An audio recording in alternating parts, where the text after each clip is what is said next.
Muito bom dia, boa tarde ou boa noite, indiferente do horário que você estiver acompanhando mais um podcast aqui do Diário de Vacaria, seja muito bem-vindo, seja muito bem-vinda. É sempre uma alegria poder saber que você está aí prestigiando o nosso trabalho.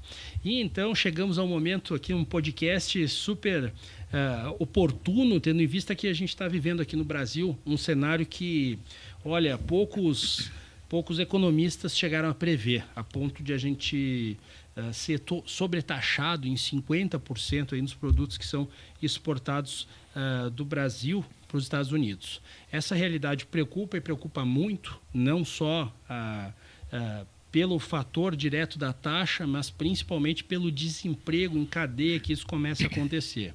É um cenário preocupante e aqui no Diário de Vacaria temos a oportunidade de conversar com uma pessoa que entende de economia e pode trazer para nós percepções, assuntos importantes. Estou falando do Dr. Sérgio Gucci. Meu amigo Sérgio, seja muito bem-vindo ao Diário de Vacaria, Sérgio. Obrigado, Lucas, mais uma vez pelo convite. E vamos tentar bater um papo interessante sobre quais as alternativas que nós vamos ter aí daqui para frente. Sabe que eu acredito que muitos brasileiros, Sérgio, nesse momento estão procurando, na verdade, alternativas justamente para ver como que vão conduzir, né, as empresas, como que vão trabalhar para manter, né, os funcionários, né, lembrando que todos eles têm famílias, todos eles precisam, né, daquele salário para conseguir levar sua vida para frente. E aí a gente estava até fazendo um bate-papo antes aqui, Sérgio, e algumas coisas são importantes, algumas percepções, pensando no empresariado, que também, é claro, são percepções que ajudam e muito, né, o próprio orçamento doméstico. Ok. E aí, alguns dos pontos que a gente foi levantando na nossa conversa, que chama bastante atenção, a primeira coisa é a questão do impacto do dólar. Quando a gente está falando sobre o câmbio, o dólar ele acaba sendo um termômetro nesse momento. O que a pessoa que está conectada, ou pelo menos não necessariamente esteja exportando, mas aquela pessoa que empreende, ela pode ficar pensando em relação ao dólar, Sérgio? Olha só. O mundo gira em cima de uma moeda forte. Qual é que é a moeda forte hoje? É o dólar. É a referência mundial para qualquer operação comercial que a gente vai fazer. E isso afeta direta ou indiretamente quem exporta, quem importa e quem compra, que somos nós os consumidores. Então o dólar é um termômetro que ele deve ser monitorado constantemente. Nós podemos ir do céu ao inferno pela variação do câmbio. Uma empresa pode quebrar pela variação do câmbio. E uma empresa pode mudar de patamar pela variação do câmbio. Você imagina, em épocas de volatilidade, existem muitas especulações também em cima da questão do dólar, interferências, notícias privilegiadas. E quem tem esse tipo de informação acaba sempre saindo na frente. Então, essa questão, por exemplo, do tarifaço, que nós estamos na iminência de se concretizar sexta-feira, as empresas precisam ficar atentas, porque alguém vai pagar essa conta de uma certa forma. A viabilização disso é possível?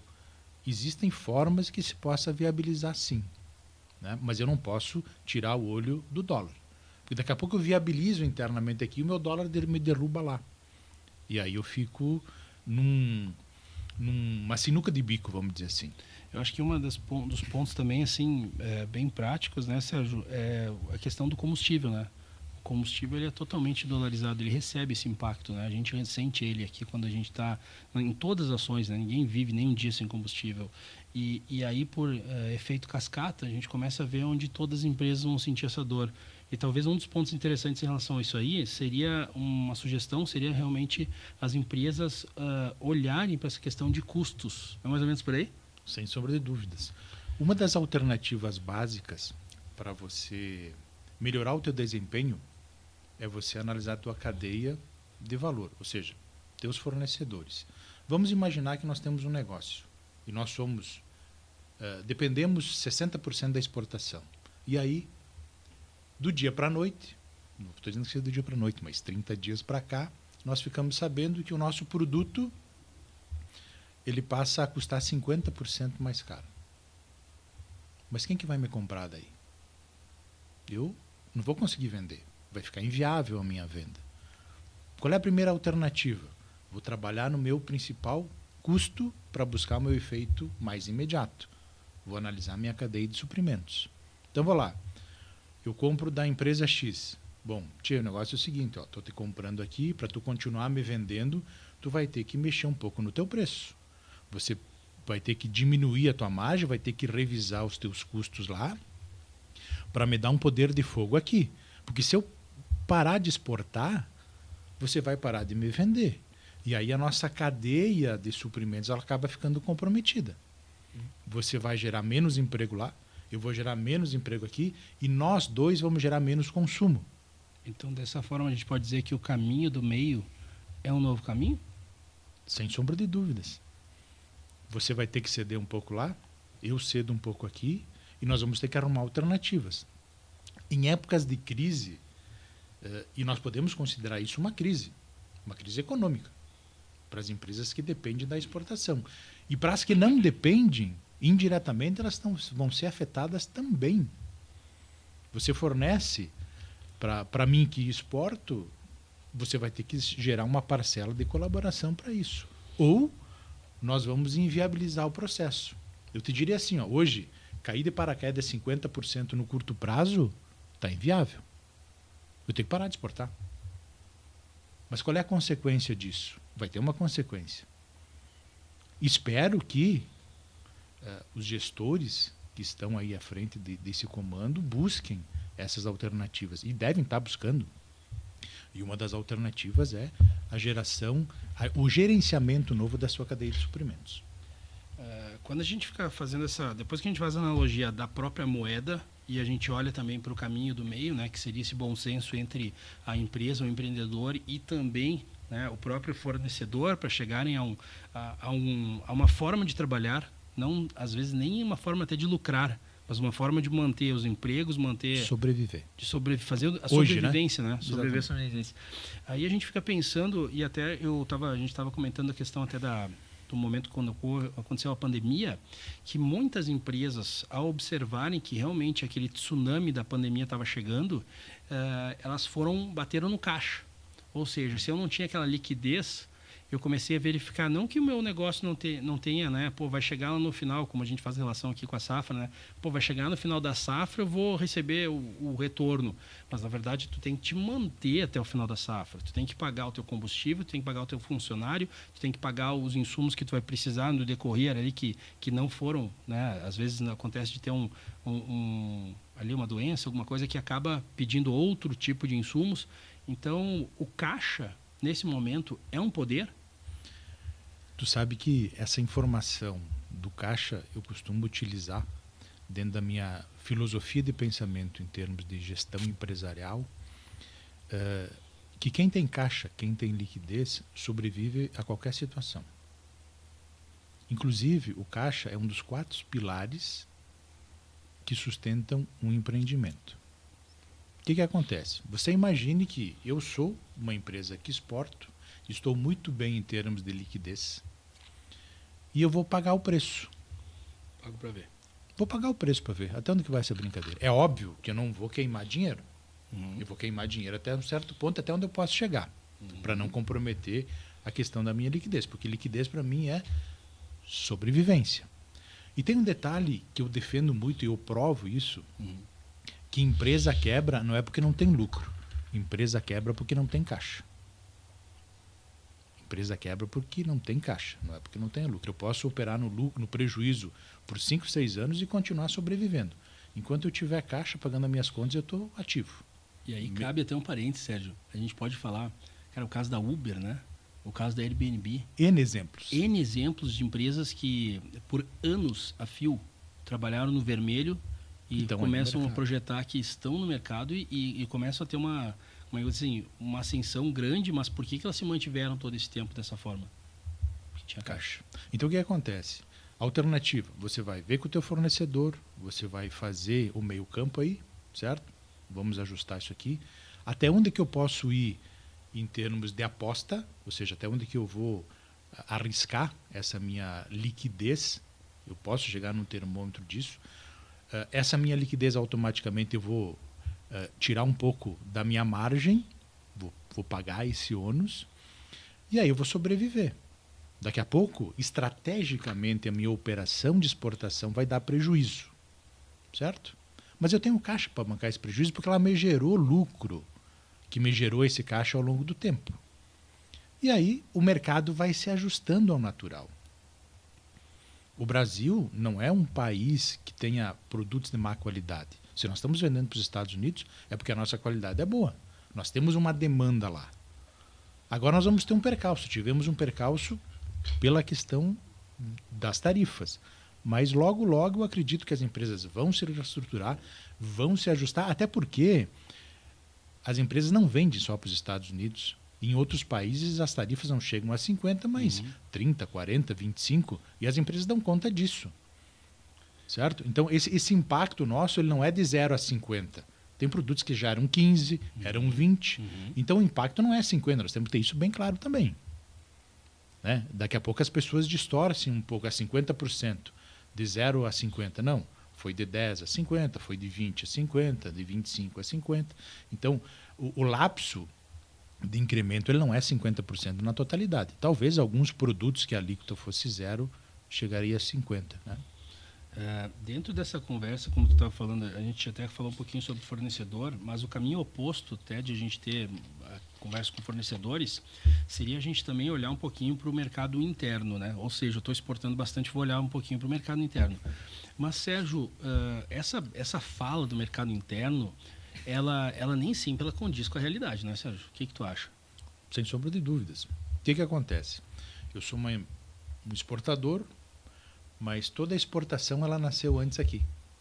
Eu fortifiquei meu produto, criei know-how com o meu produto, e o meu consumidor nacional é que me proporcionou eu vender lá fora, eu ser reconhecido lá fora. Então, daqui a pouco, a empresa pode se reestruturar através do seu mix de produção e de venda. Então, vamos lá. Eu tenho o meu produto no mercado interno que vai subsidiar o meu produto do mercado externo por um período. Então, eu tiro o resultado desse produto, subsidio aquele outro produto e continuo mantendo o meu faturamento, mesmo que ao final da conta, quando eu comparo o período sem taxa com o período com taxa, eu esteja ganhando menos. Mas eu estou sobrevivendo e estou no mercado. São alternativas de ajuste de mix que as empresas podem buscar. Aí tu vai me dizer, mas eu consigo fazer isso de hoje para amanhã? Não. Nós não temos varinha mágica para fazer a mágica acontecer. Isso demanda um tempo. E esse tempo só vai conseguir quem tiver liquidez, quem tiver caixa. E aí, eu acredito que é um ponto também interessante para adicionar nessa percepção aí, nesse entendimento, que é a questão do próprio preço, né? Eu me recordo até, eu tinha uma pessoa que conversava bastante lá em Porto Alegre, que ele era uma pessoa que estudava pricing, ele fazia formação em price pela complexidade que a elaboração de preço tem. Né? Uma coisa é a gente falar de uma roupa, falar de um produto, mas assim, quem opera realmente com um comércio um pouco maior, aquela pessoa realmente ela tem que ter um grupo de variáveis e eu me recordo muito até, essa pessoa cuidava de mercado, mercado literalmente, o supermercado, né? E ele falava sobre a questão de fazer um sistema para fazer a correção dos preços do mercado, como que aquilo exigia uma certa complexidade para ele fazer o negócio sempre dar certo, né? E aí, num cenário que nem esse, eu me lembro que até tinha uma fala que era assim, a parte de fazer um preço não é uma ciência exata. Ele diz assim, era uma arte, porque ele tinha que fazer um equilíbrio de várias estratégias para conseguir fazer aquilo tudo, a conta fechar. E nesse cenário, sem dúvida alguma, é isso que a gente tem que fazer? Com certeza. Vamos lá. Eu vou usar um exemplo. Uma água mineral. Quanto tu está disposto a pagar pela água mineral? Eu posso formar o meu preço, certo? Mas o mercado vai dizer o quanto essa água mineral vale. Lá no mercado externo, não muda a filosofia. Então, tu tem que ter dedos, entre aspas, de pelica para você chegar na tua equalização do preço justo. Que a gente trabalha muito isso em economia. O valor justo, a cultura justa, coisa que o brasileiro ainda hoje, ainda estamos pecando nisso. Sempre a gente acaba, muitas vezes, precificando com gorduras que não necessitariam. Então, o preço justo sempre ele é plausível, sempre ele é entendível. Por exemplo, a gente trabalha muito com o que a gente chama de custo aberto, certo? Nas montadoras, nas empresas multinacionais, que é o chamado breakdown. Então, o meu cliente, ele sabe exatamente quanto me custa o meu produto e ele sabe quanto eu ganho no produto. Porque se eu não ganhar aquilo naquele produto, eu não vou sobreviver. Isso é valorização de precificação ao preço justo. E provavelmente, essas companhias que fazem grandes exportações, de uma certa forma, têm isso já embutido na sua cultura. Então, eu imagino que, se essas empresas começarem a usar dessa estratégia, utilizando na cadeia de valor, utilizando enquanto eu posso utilizar da minha liquidez, utilizando com o meu cliente lá fora um equilíbrio para conseguir suportar esse aumento de tarifa, existe solução. Existe solução. Se arruma solução para tudo, desde que se haja o bom senso. Vamos negociar, explicar e comprovar. E fidelizar também, fidelizar. Né? Porque dos dois lados querem manter a operação fluindo, né? Não só o lado de quem está fornecendo, mas como o lado de quem está comprando, para justamente fazer o círculo, a roda girar. Isso eu acho que é o mais importante, né? Automaticamente todo mundo precisa ganhar. Mas vamos ganhar o que é necessário para se manter. Então, se eu tiver que hoje, numa situação esporádica, rever a minha política de preço, ok, vamos rever a política de preço. Desde que, obviamente, eu tenha condição de suportar essa revisão. E só vai ter condição quem estiver estruturado e quem estiver com liquidez. Também, outra percepção que a gente pode falar é que quando a gente está vivendo um cenário que cabe para muitas empresas, até a questão do tamanho da empresa. Onde a gente tem uma empresa pequena, que tu tem ali, por exemplo, na exportação, tu tem 4 agentes fazendo aquele processo, né? Ou outros processos ao mesmo tempo. Às vezes tem uma empresa muito grande. E fazer esse movimento, ele é sempre uma decisão que envolve muitos colaboradores. Certo. E talvez olhar para esse lado no sentido de que as pessoas estejam preparadas para ter essa sensibilidade com cada cliente, ou seja, o investimento no ativo, né? Ou seja, eu tenho meus funcionários sensíveis a cada realidade, também eu acho que é um desafio, né, Sérgio? Com certeza. O funcionário, digamos, quem trabalha com esse tipo de mercado, ele tem que saber que o nosso ativo é quem nos remunera. Quem que nos remunera é o nosso cliente. Então, o cliente, digamos, é o objetivo final. Eu preciso trazer satisfação para esse cliente para ele continuar sendo encantado pela minha empresa e continuar comprando de mim, certo? Só um detalhe que eu só quero pegar um gancho. Para quem está nos escutando, nem todo mundo conhece muito, né, sobre essa questão de tarifa, sobre essa questão de tributação, mas toda a tributação sobre as exportações, elas são praticamente desoneradas. O que eu quero dizer com isso? Na grande maioria dos produtos, eu não tenho a incidência dos principais produtos, dos principais tributos. ICMS, PIS, COFINS, ISS, QN.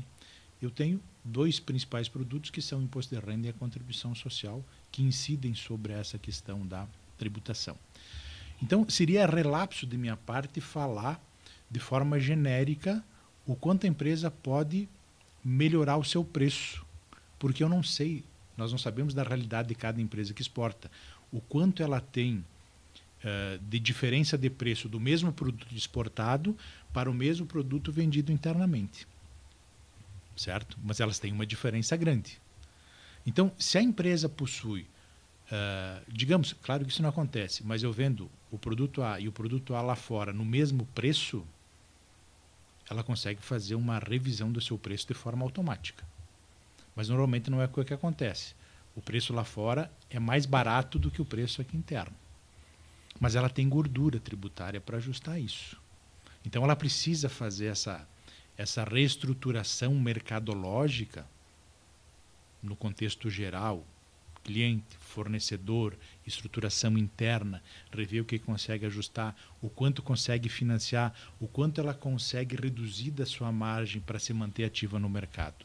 É uma atividade difícil, sem sombra de dúvida. Nós não vamos conseguir resolver isso num curto espaço de tempo, mas é plausível.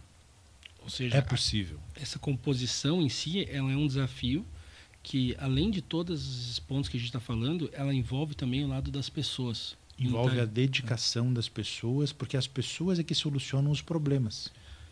Não existe empresa sem as pessoas. Tira as pessoas das empresas, o que acontece? Tem um ponto bacana, Sérgio, que a gente tem que abordar também, que a gente falou um pouco da questão do fluxo de caixa, que ele é literalmente indispensável, nós dois concordamos muito sobre isso. Mas assim, tem um lado que acaba acontecendo, que é o lado de quem não tem esse fluxo de caixa. Aí tem uma armadilha, uma arapuca, e eu acho que eu queria que tu falasse um pouquinho sobre isso, porque é a famosa dívida ruim. Como ter cuidado numa hora dessa, Sérgio? Vamos lá. Um exemplo bem típico. Todo negócio ele é sustentável pelo que ele gera de resultado, e esse resultado é convertido em caixa. Como é que você forma caixa? Automaticamente pela sucessiva operação positiva de resultados. Então, uma empresa que não tem caixa, ela tem alguma coisa errada na operação dela. Uma empresa, por exemplo, que tem custo financeiro e que ela não consegue suportar esse custo financeiro, era porque ela foi buscar um financiamento para financiar sua atividade operacional, e essa atividade operacional não consegue fazer renda suficiente para cobrir esse custo financeiro. Quanto mais cobrir o pagamento do capital. Então nós temos que olhar primeiramente pela atividade da operação, o quanto essa operação está me gerando de caixa. Se essa operação não me gera caixa, eu vou ter que rever ela. Eu vou ter que rever, porque eu não posso captar recurso, captando o recurso, uma hora eu vou ter que pagar esse recurso. E se a operação não me gerar sustentabilidade para pagar esse recurso, não me gerar capacidade de pagamento, eu travo a roda. Eu vou até uma altura. Depois não vou mais para frente. Ou seja, nem toda alavancagem ela é a melhor decisão, né? Não. Nem toda a política de trabalhar com capital terceiro ela é positiva. Ela só é positiva quando a tua operação consegue remunerar esse capital terceiro. Nós poderíamos falar aqui sobre o simples fato, né? O que é mais vantajoso? Eu buscar capital próprio ou eu buscar capital terceiro? Em épocas de crise, por exemplo. Numa situação dessas. Eu não tenho caixa. Vai travar. O que eu faria se eu fosse uma empresa que dependesse praticamente da exportação? Primeiro eu vou aumentar minha liquidez. Vou me endividar. Porque é a única forma que eu tenho para atravessar a crise. E aí vou reestruturar uma operação para que eu consiga remunerar os juros dessa dívida, mas por um outro lado eu vou ter uma sobrevida de mercado. Eu não posso atirar a toalha branca na primeira dificuldade. Eu preciso tentar me reorganizar, aprender com os meus próprios erros. Mas pensando sempre no quê? A base de sustentação de qualquer empresa é a liquidez. Tem uma parte também que a gente tem que ter bastante percepção em relação a isso, que é a questão de... Quando a gente monta a questão do caixa, que a gente falou agora, né? Tanto a disponibilidade quanto a questão da alavancagem. A gente falou do fornecedor, no sentido de tu ter o melhor... a melhor maneira de tu passar por uma fase difícil compartilhando com o fornecedor. Mas tem um ponto que também eu acho que é bacana, é a gente olhar não só para o teu fornecedor, mas olhar também para a operação dele, ou seja, o todo. Que é a frase que eu gosto de usar para isso é: se a casa do vizinho começou a pegar fogo, cuidado que a próxima é a tua. O fogo se alastra. Se alastra. E a gente aprende muito isso. Eu aprendi muito isso com as empresas alemãs. As empresas alemãs fazem muito disso. Se você fornecer uma empresa alemã, o que acontece? Ela quer te ajudar a melhorar o teu desempenho. Por quê? Porque, de uma certa forma, ela depende de ti.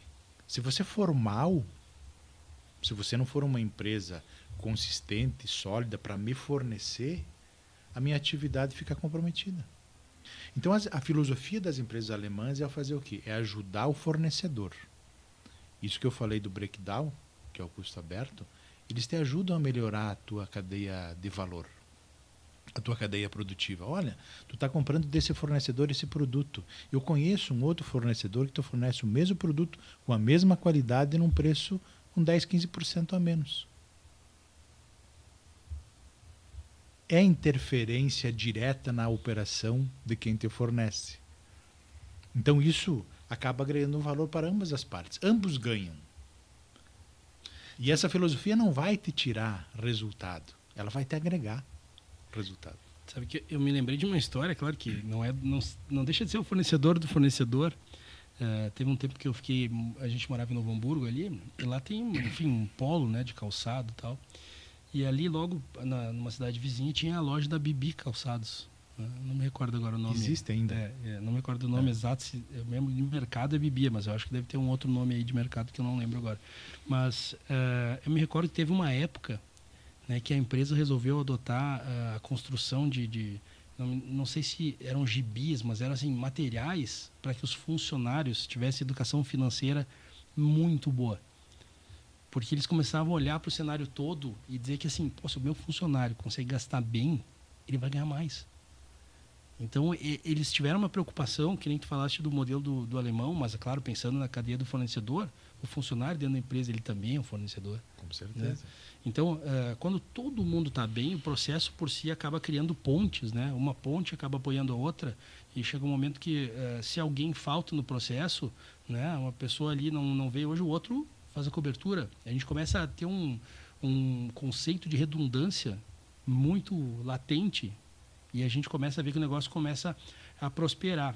E aí sim eu chego na próxima pergunta, que é o lado que a gente pensa assim, inova, reinventa, reposiciona. Nem sempre na crise o famoso tira o S da crise, né? Vê o CRI ali. Mas às vezes um momento que nem esse é um momento de tu também olhar para a tua operação e dizer assim, poxa, vamos rever ela, vamos ver onde a gente consegue. O processo de gestão empresarial, ele é um processo contínuo de aprendizado. Então, quando você passa por alguma dificuldade, seja uma dificuldade oriunda da tua própria atividade, seja uma dificuldade imposta, que é o que nós estamos vivendo hoje. É uma dificuldade imposta que vai me obrigar a eu me fazer uma introspectiva interna e ver, bom, qual a alternativa que eu tenho hoje? Como é que eu soluciono esse problema hoje? Bom, eu vou ter que arrumar colaboração de tudo que é lado. Tu imagine se isso nos afetasse nós como pessoas físicas. Do dia para a noite, o teu salário é reduzido em 50%. Te dá um pânico. Mas como é que eu vou fazer se eu tenho minhas obrigações para pagar, o meu salário está 90% comprometido e agora eu vou ficar 50% de redução? Você vai ter que se reinventar. Você vai ter que arrumar alternativas para passar esse obstáculo que foi criado, não por você, por uma situação externa, por uma pressão externa, por uma definição que ninguém esperava que acontecesse. Tu vai ter que se reinventar, você vai ter que buscar novos caminhos, novas alternativas, novas fontes, novos parceiros, novos clientes e muitas vezes novos mercados. Muitas vezes novos mercados. Precisamos fazer com que esse conjunto de ingredientes se torne uma receita nova. E aí você vai reaprendendo no dia a dia. Porque as dificuldades, essa é uma delas, mas porque vem à tona, porque é uma repercussão mundial. Mas não pense que as empresas não têm dificuldades no seu dia a dia. Tem. E arrumam alternativas para suprir essas dificuldades.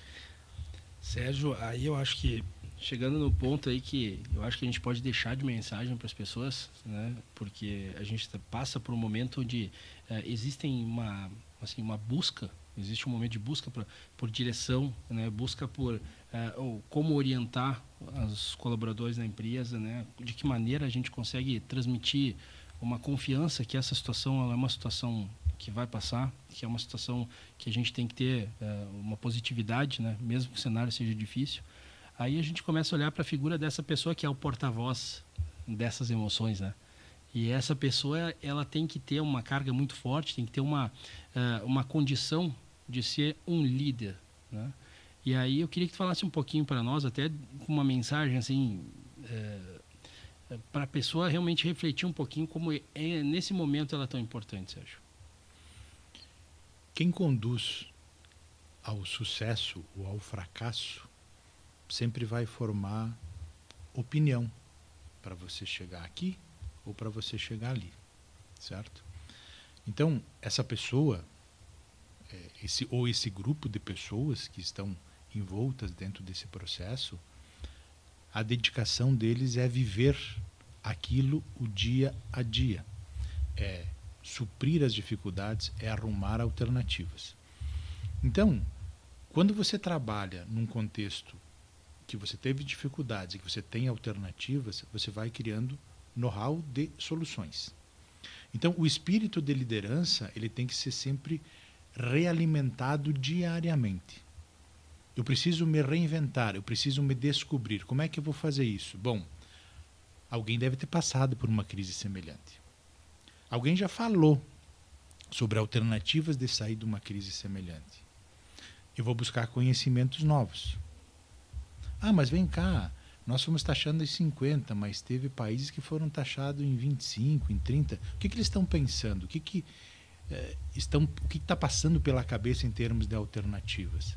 E aí você vai buscando novos conhecimentos. Esses novos conhecimentos vão te retroalimentando em novas decisões que vão te oportunizar novas situações diferentes que o mercado futuramente pode te brindar com reconhecimento e com reestruturação, com fortificação da tua estrutura operativa, e a gente vai reaprendendo.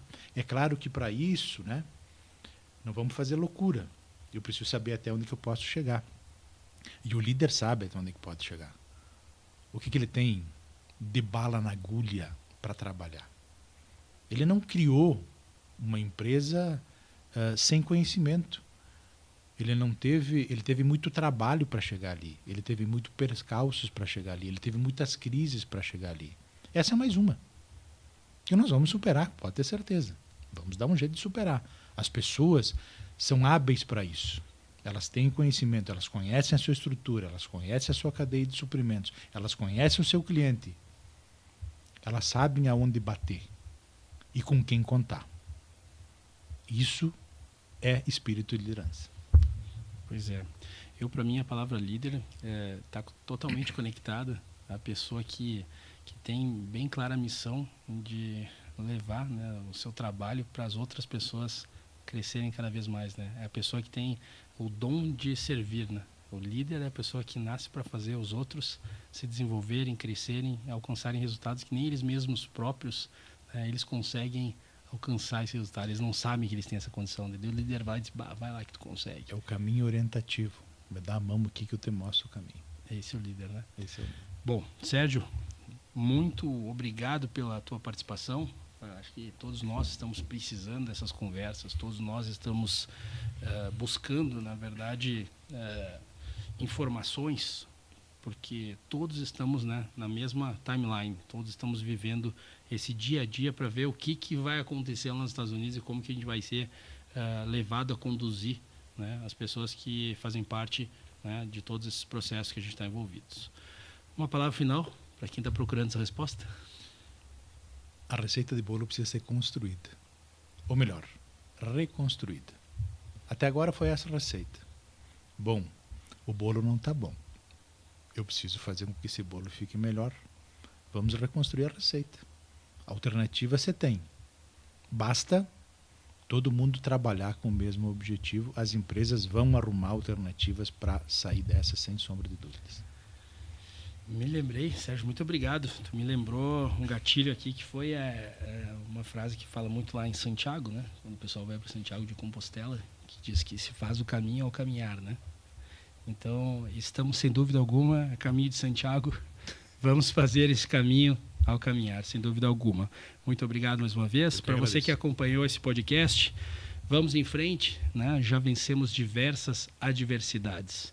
E o caminho, né, desde o início da humanidade, quando os homens precisavam, né, caçar, buscar o alimento, era justamente, né, se agrupar, porque sozinhos, né, nenhum deles voltava para sua caverna. Eles precisaram trabalhar em grupo.